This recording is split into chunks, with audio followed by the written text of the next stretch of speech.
7 de março de 2001, final do Rio-São Paulo. São Paulo perdia por 1-0 para o Botafogo, quando o técnico Oswaldo Alvarez fez uma aposta ousada. Chamou um jovem de apenas 19 anos. Desacreditado por muitos, ele precisava de apenas 2 minutos para mudar a história. Domina, no meio Luiz Fabiano no passe, ele tentou Luiz Fabiano de cabeça para Kaká, dominou para fazer um golaço, é gol!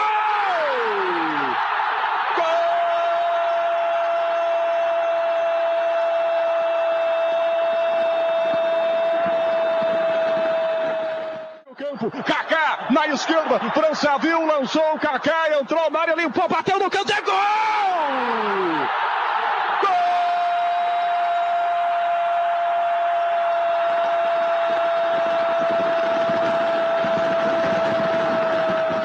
Surgia assim um jogador lendário, Ricardo Isaacson dos Santos Leite, ou Kaká.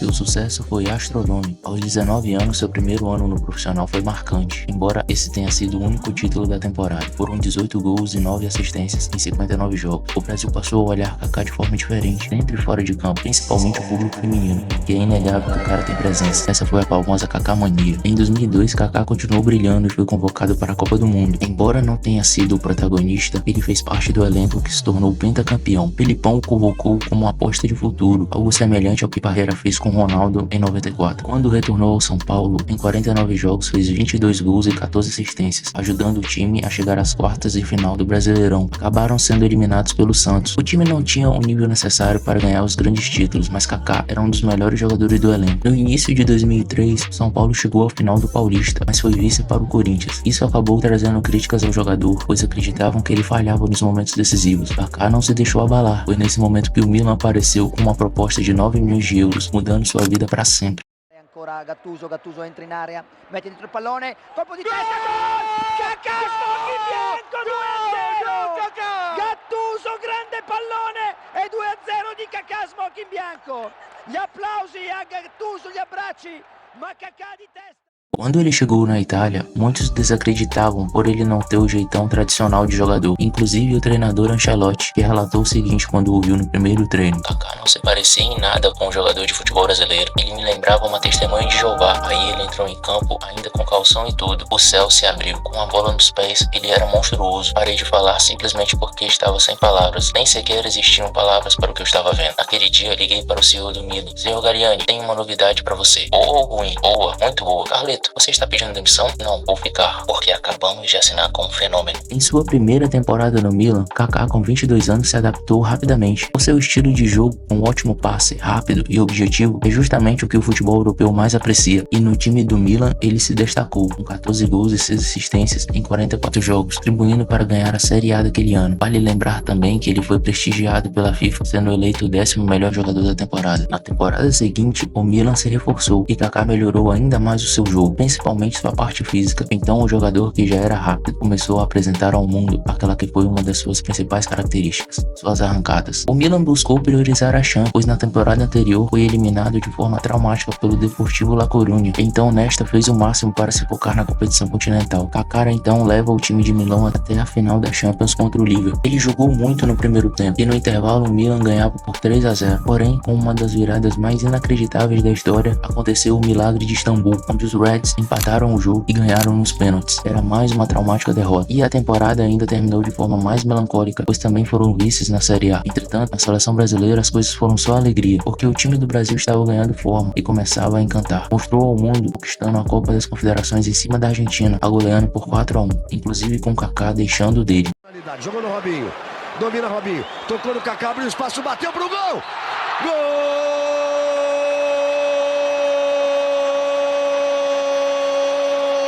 Kaká número 8, outro golaço!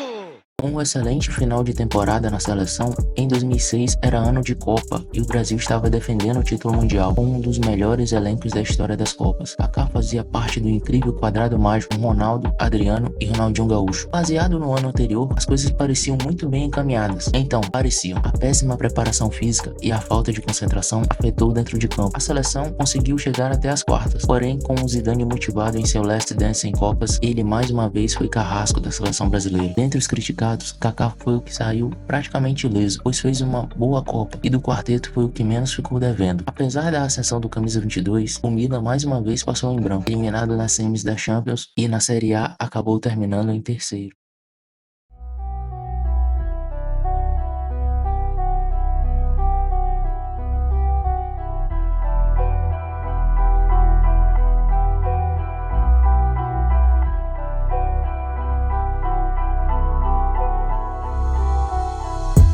Com as temporadas anteriores frustrantes, apesar do seu ótimo desempenho, 2007 foi a virada de chave na carreira de Kaká, onde ele se tornou decisivo. Sua velocidade e ótima finalização tornaram-se letais e que fizeram desta sua temporada mais gloriosa, com atuações mágicas na Champions, como aquela no Old Trafford contra o United, e sua sempre comemoração marcante com os dois indicadores elevados, a camisa 22 do Milan tornava-se lendária. Da mo' di radiocronaca, Kaká in percussione, cerca l'ingresso in area ancora, Kaká, davanti al portiere, Kaká, rete! Dessa forma, levou o Milan ao título na revanche contra o Liverpool. Além disso, foi o melhor jogador, atacante e artilheiro da Champions com 10 gols. No final da temporada, ainda foi coroado como campeão do mundo contra o Boca Juniors de Riquelme. A seleção em 2007 passava por uma reconstrução. Com as lesões e fim de ciclo de Ronaldo, os problemas particulares de Adriano e a queda absurda de rendimento de Ronaldinho, Kaká tomou a liderança e camisa 10 do Brasil. Como não lembrar daquele jogo contra o Equador nas eliminatórias? 5-0, com golaços e um Maracanã com 85 mil pessoas clamando por Kaká melhor do mundo. E no fim da temporada não deu outra. Kaká, melhor do mundo FIFA e bola de ouro, ganhando ambas de Cristiano Ronaldo e Messi. Foi o ápice de Kaká. Quando eu era jovem, eu sonhei apenas de tornar-me um profissional na São Paulo e jogar na seleção brasileira. Apenas isso. Porém, a Bíblia diz que Deus tem mais do que nós podemos pensar ou querer. E isso foi o que aconteceu com a minha vida. Muito obrigado. Nas temporadas seguintes, ele continuou com seus bons desempenhos individuais, com uma média de gols mais assistências acima de 30. Também sempre esteve entre os top 5 melhores do mundo. O Milan ganhava alguns títulos menores, mas a questão é que o time precisava passar por uma reestruturação do elenco que estava envelhecido. Kaká era a referência do time. Na Itália, travou embates históricos contra a Internazionale de José Mourinho. Já na Champions, a era Cristiano e Messi já dominava o futebol europeu. Foi nesse período, na seleção brasileira, que o jogador liderou a amarelinha na campanha das eliminatórias para a Copa. Em 2009, na Copa das Confederações, Kaká foi o melhor jogador do torneio, levando a seleção ao bicampeonato naquela virada heróica contra o bom time dos Estados Unidos. Naquele mesmo ano, ao fim da temporada europeia, Kaká tomou sua decisão. Era hora de deixar o Milan e procurar um novo desafio. Florentino Pérez, que estava novamente montando novos galácticos em Madrid, compra o jogador por 69 milhões de euros em uma das janelas mais insanas da história. Pois junto de Kaká, o Real Madrid contrata nada mais nada menos que Cristiano Ronaldo. Porém, o que seria uma dupla histórica acabou sendo decepcionante.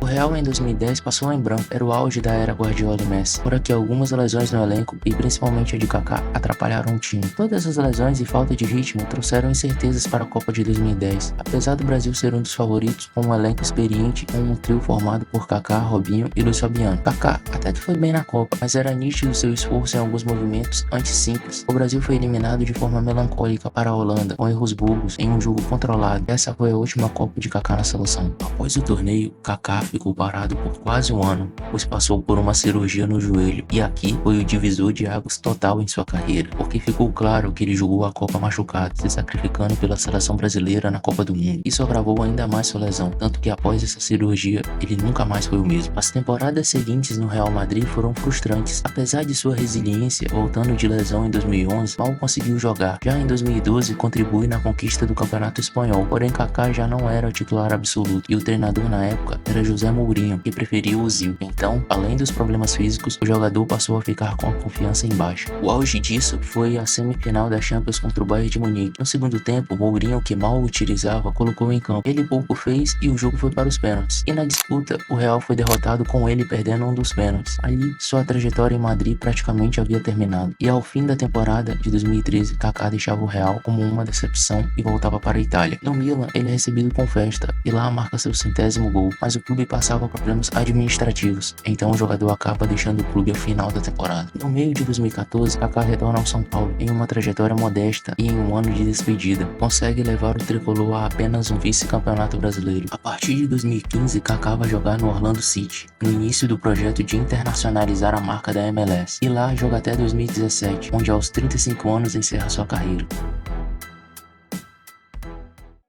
Kaká, sem dúvidas, é um dos meus jogadores favoritos. Pode não ter sido um jogador plástico que demonstrasse seu refino técnico como Ronaldinho Gaúcho ou o Fenômeno, mas sempre teve capacidade e fé no seu jogo. Fé que também carrega em vida, pois sempre deixou claro sua religião, mas nunca a usou para se autopromover. Kaká mostrou que a fé, a humildade e o trabalho podem levar um jogador ao topo do mundo. Ele é uma lenda que não precisa ser o mais midiático para ser eterno no coração de quem ama futebol. Se você gostou desse vídeo, deixe seu like, inscreva-se no canal e ative o sininho para não perder os próximos conteúdos. Salve do Dre e até a próxima!